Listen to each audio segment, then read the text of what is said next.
This is going to be another look at the Ravens' offensive struggles against the Bills. Now, this is going to be a somewhat ironic or unique video because it's all plays from the Ravens' second drive, which, of course, was capped by a 4-yard touchdown by J.K. Dobbins. I'm going to try in this video, I'm going to show you 5 plays. I'm going to try in this video to illustrate some of the things the Bills do very well on defense, and you just got to give them credit for it, to be honest with you. Some of the missed opportunities that the Ravens had, and some of the things that I think you'd like to see the Ravens coaches adjust to later on in the game after the Bills have kind of shown their hand. What I mean by shown their hand, I talk about this in a lot of videos, is how they defend formations. If you line up in a particular formation, so for example, this formation you see right here would generally be called flex or doubles or twins, even though we've got a fullback lined up here, we know he's going to motion. But originally, it will be called flex or double twins or whatever you want to call it defensively. As we motion into it, the Bills are going to defend it a particular way. So we'll let the play run maybe a couple times. One of the things you can tell from early in the game is Lamar's making a ton of plays. He's kind of forced to. And we did have some nice runs, and Justice Hill is just balling, especially on that last possession. It would have been amazing to see him, stay in the game and see what we could have done. Let you see the end zone angle, the timing of Lamar trying to scramble, and then pay attention to Ricard. He's going to try to cut this D end, Rousseau, I think is his name. Pretty good young player. Unable to cut him. Rousseau is able to pursue, but of course, we know he can't tackle Lamar, but he still impacts the play. So I'm going to show you a couple of thoughts that I have and a couple of things to point out for the Bills. Number one, they're very handsy. They get hands on people. They're physical. You can see, I think this is Kaiir Elam up here. I might be wrong, but you can see him defending Mark Andrews, and he was not initially defending Andrews. He was initially lined up over Ricard. So they adjust real quick. Watch as Andrews runs this kind of over route, how the corner and the safety to that side are really heavy, in terms of trying to cover him. It makes sense, right? The guy had over 100 catches last year. Now, let's pay attention to another element of this. I talked about formations earlier. This is the second drive, and I think this is our third play of the game. So we had 2 plays and scored after the turnover. This is the first play of the second drive. It's a 1st and 10. You got the corner and the safety running with Mark Andrews. You got the field side safety here. And you guys may not be able to see it, so I'm going to back this video up a little bit. I'm not sure why we're not later on in the game running something very similar to this and then running a screen back over here to JK or Justice Hill. Because what happened is, like I said, when Ricard motioned away, this corner basically locked up on Andrews' man and went with him. Safety also went with him. I'm not sure why later on in the game we didn't have a situation where we screened them up to the top side if we felt like nobody was on Dobbins. And you guys got a frame in your way, but there is no one on Dobbins right now. This edge player who you see rushing through there, hopefully this video is smooth for you guys as I try to, make it go slow like that. That edge player up there dealing with Daniel Falele is Von Miller. He runs upfield, he's trying to pass rush, which is typical. He gets himself out of the play. I wish we had kind of gone back to this formation and a screen, back there later on. Another thing, and I said this in another video earlier, I'm not a huge fan of Bateman just running clear out routes, and if you watch Bateman run this route, you can tell he understands he's probably not going to get the ball. Like if Bateman takes off full speed and then breaks down somewhere around here and snaps this route back, towards the yard marker, he makes himself available. I'm not sure, if he is supposed to run a clear out route and just recognizes the coverage or what. But I feel like there could be either a little bit better design there, number one, or a little bit better effort by Bateman, number 2. Maybe a little bit of both. So Lamar making plays. Unfortunately, not many other guys making plays except our running backs in the run game occasionally. So that was just a couple of things I wanted to mention to you. The third thing from this play that I think needs to be talked about is when we have Ricard on the field, teams understand that he's either going to go in motion and block for a run play, or he's going to go in motion and block for a pass play like he does here, trying to cut Rousseau. There has to be times where we slip him out into the flats and run him past this DN. Now, you have an extremely fast inside linebacker in Edmonds who will be able to cover him up. But what that could happen is a trickle-down effect. If the DN is not in Lamar's face and Edmonds is covering Ricard, then maybe we get this space available to us if Lamar can find time dealing with Rousseau. So my point is, I think there's some things that we've done well, some things that the Bills do a great job of defending, if you ask me, and made things really difficult on us, whereby we had to settle for Lamar scrambling. Here's another example of that. Pass play out of empty, Lamar scrambles, 10-yard gain. This is one of them situations where I would say, like, we've got to finish the play off a little more, not try to knock anybody down, but I don't want to see him gear down like here 5 yards from the sideline, take a hit, although he could be baiting that guy into hitting him. So that could be a very high level intelligent thing that he's doing. I'm not sure, but I suspect he might be. My problem is later on in the game, on that horrible call by the refs when we didn't get the first down, that was actually the third time he had done something like that, kind of gear down near the sideline and not really finish the play. I'm being a little bit harsh, but he's my favorite player, so I can do that. So another thing about empty, when we've got Ricard in, this is a version of 12 personnel for us. So we've got Duve and Bateman down here, and we've got Andrews and Likely up top. So we don't have a running back on the field. We've got Ricard on the field as a fullback. Let's be honest, he's in here to pass pro. He will slip out into the flats late, and they cover him up because Matt Milano, it plays this exceptionally well. This is a third down, 3rd and 9. Watch Milano jam up Andrews, which impacts Likely as well. Hands on Andrews, pushes those two into each other, messes up the timing on this little under route by Likely, and then sits here when Ricard goes out in the flats, takes that route away too. So he helped out this corner, which I think is, I hope this is Kaiir Elam, because I keep referring to it as Kaiir Elam. He helped out this corner by jamming up Andrews, slowing up his release. Like I said, they're handsy, they're physical. I think they do a great job, man. You have to give the Bills defense credit. If you're not willing to do that, I'm just not sure you're being realistic with the way the game turned out. Yes, we have guys who could play better. Bateman could play way better. Lamar could play better. Some of our offensive linemen could play better. But when you have guys playing at this high of a level like Matt Milano, it shouldn't be surprising that they disrupt some of the things you're trying to do, make things more difficult for you to execute. Now, there is no availability to throw the ball to Isaiah Likely here. He's covered up by Edmonds, and that's what opens up the area for Lamar to scramble through. But I do want to say something. There's 2 routes in this game where Bateman is wide open running underneath like this, and we don't throw the ball to him. Now, he had dropped one earlier on. The ball was actually thrown a little bit behind him, but it's still a ball that he should catch, in my opinion. I think some of these underneath routes to other receivers besides Mark Andrews, we just got to hit them. That's on Lamar. We've got to hit him. I understand he's trying to get the ball downfield. But these underneath routes are going to open up other things, if you ask me. All right, option play from our old school diamond formation. A lot to be said about it. I think Ricard does a great job here. Everybody knows that, we're going to run the option here, those 2 guys, and they're going to get outside, and we're going to read it. So they're, Oliver is reading it. Ricard is not. Lamar is obviously reading it. They're reading this D end.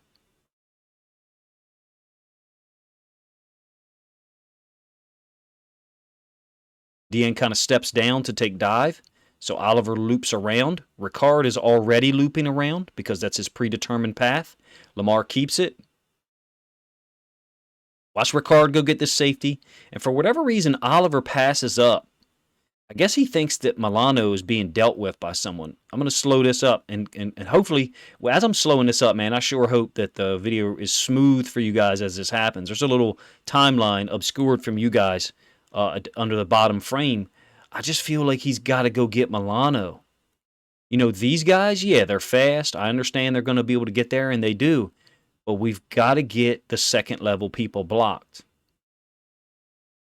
Milano doesn't really impact it. I'm just offering to you that we don't want to pass people up that are there to block. And for people who we might be able to block, it's kind of like, points on the scoreboard are real, and points that aren't on the scoreboard yet are theoretical. But anyway, one more time through, let's watch Edmonds on this play, on this option play. Super fast and athletic, man. I'm so glad to see this guy playing well. I'm not glad to see him playing well against the Ravens, but as I remember it, coming out of Virginia Tech, he was really young. I want to say he might have been 21 years old coming out of Virginia Tech, maybe younger. And maybe had some struggles his first year. But you got to give the Bills credit, man. A lot of these guys on defense, not Von Miller, but a lot of them is homegrown talent. To my knowledge, These guys were all drafted by this team. Now I'm going to be honest with you. I'm not too sure about these guys here for real. I'm not. I know Rousseau was drafted by them, but he's not on the field here. In my opinion, they have a lot of guys that have been in their system either for 1 year, 2 years, 3 years, 4, and they've kind of grown together. It's not surprising to me that they have elevated themselves defensively with every year. Look, another example, like we said, of Lamar having to make a play. All right, now look, we're successful on these next 2 plays. I'm not saying that we're doing things wrong all the time. I love this play to Ricard on 3rd and 1. I do. I think it lets our offensive line try to get downhill on people. Moses does a good job here on this play. I'll let it run back 2 or 3 times. He's not at the point of attack. We're basically lining Ricard up to our right, and he's kind of winding it back. I thought Ben Powers did some good things in the goal line, not particularly on this play, but the next play. Now Falele gets into someone here. We'll see the number when we get the end zone angle, but here he is. Left tackle. Guy can play. I know he had trouble with Von Miller. I know he had trouble on that last play of the game when we didn't help him. But there's a lot of skills there. Beautiful asset to have as someone who's not projected to be our starter. All right, so if you want to check out Falele, there he is right there. It looks like Von Miller is going to be the guy that tries to stem down inside and gets taken down. Taken down just means, if you're unfamiliar with football terminology, taken down means as Von Miller gets into this B-gap, he's just going to wash him down. Move him as far this way as you can to create as much of a lane for the running back to cut off of. That's what it means to take somebody down. Like, so for example, Morgan Moses could down block this guy because he's lined up inside of him. Oliver can't down block this DN because this DN's lined up outside of him. He could base block him, which means turn him this way and try to expand that hole. So the 2 blocks I have drawn on the screen right now, you could down block with Moses, base block with Oliver, and then lead or ISO with Ricard to try to open up that what is C gap. All right. So when I say down block, I'm talking about taking somebody this direction towards the football. That's what a down block means. And he takes Von Miller down. Pretty good rep. All right, last play, I think, for this one. Look, this is a touchdown. So I'm not saying the Ravens did a whole lot wrong, but I am going to make one comment. The Bills know that wherever Ricard is, that's their read. And you could see in certain situations they were reading Ricard, they were reacting to him. Now it's still successful. This is a great job by Powers, excuse me. Not a good job. This is a great job. Let it run a little bit here, and you'll see him help Linderbaum with the D tackle, and then get up to Edmonds. Edmonds and Milano, they do not fake. They come downhill and they smack you. And Powers stands his ground. This is a great job by Powers. He's not getting any push vertically here. Edmonds is coming downhill though. And Powers has got to combo that D tackle to help Linderbaum out. Make sure that D tackle doesn't get any penetration, mess the play up. Simultaneous to that, you've again got Falele dealing with Von Miller. This is that Jill ISO. So what I mean by Jill ISO is Falele is taking Miller and turning him this way, so a base block. And then Andrews is trying to step inside and go ISO block someone. I think he goes and gets the front side inside linebacker. It's not Milano and it's not Edmonds. I'm not sure who it is. That's Taron Johnson. So they're nickel safety that they play at linebacker or something. But look at Andrews. We're having a little bit of trouble there. It looks like that's the way they're teaching it. They want him to kind of help Falele out. I've never seen it like that. But in any case, it works. And then Ricard is leading for Dobbins. Look, it's not all negative from our offense, right? We actually did run the ball well. Gus comes back. You have to think we're going to look, even better. But man, Justice Hill deserves to play some for real. With what he's given us, especially on special teams, a huge fan. Here's Powers. Watch him combo this D tackle and then stalemate Edmonds. Edmonds is coming downhill though. Edmonds and Milano come downhill. They will smack you. I admire this Bills defense. I'm a Ravens fan. Really disappointed by the result of the game, for real. I think the refs made things really difficult on the Ravens. Some Bills fans or other people, came into the comment section saying it, different things, whatever. I mean, that's fine. I still give respect to the team. I'm not a hater because I got bigger and better things I'm worried about. I recognize skills and talent where it's there, and they play hard and they play well, and they're going to give everyone problems that they play against. If you ask me, look like they went down to Miami and they gave that offense problems after Miami had come to Maryland and dropped 40 points on us, right? So just 5 plays to show you from the second drive, a successful drive, but how difficult I think the Bills were making things on the Ravens offense, how they were taking away options in the pass game, maybe some missed opportunities for some plays. As I mentioned on the first one, I would like to see like a throwback screen to JK. Another thing that we're not seeing at all is we're not seeing, I don't want to say trick plays, but we're not seeing any, quote, gadget plays at all. We're just seeing vanilla under center run plays, seeing us get in the shotgun and typical plays that we run out of there. Occasionally we get in the pistol and we run the option. I feel like against the Bengals this Sunday, if we don't come out with some, I don't mean new plays, but if we don't come out with some new formations or new situations to present them, I feel like the Bengals defense is going to be really prepared for whatever we've got on film. I showed that draw play in a video and then I put it on Twitter too. If we line up in that formation, the Bengals are going to identify that. That's our draw formation, okay? I have one more tendency video to put out there. Does it mean that our offensive coach is doing a terrible job? No. Look, all offensive coordinators have tendencies. They do. I forget which team it was that we played. Wasn't it the Patriots? At the beginning of the broadcast, they showed how the Patriots through 2 games were like 84% run under center and like 72% pass in the shotgun. I believe it was the Patriots, and it was something like those numbers. You guys can correct me in the comment section. Offensive coordinators are oftentimes predictable. Us defensive guys, we thrive on that. Thank God they are. The ones who aren't predictable, like Sean McVay, the ones who don't really tip their hand to you, they become really difficult to defend as the years go on because they learn. They learn how to be unpredictable with their formations and their motions, but still attack you with the same concepts.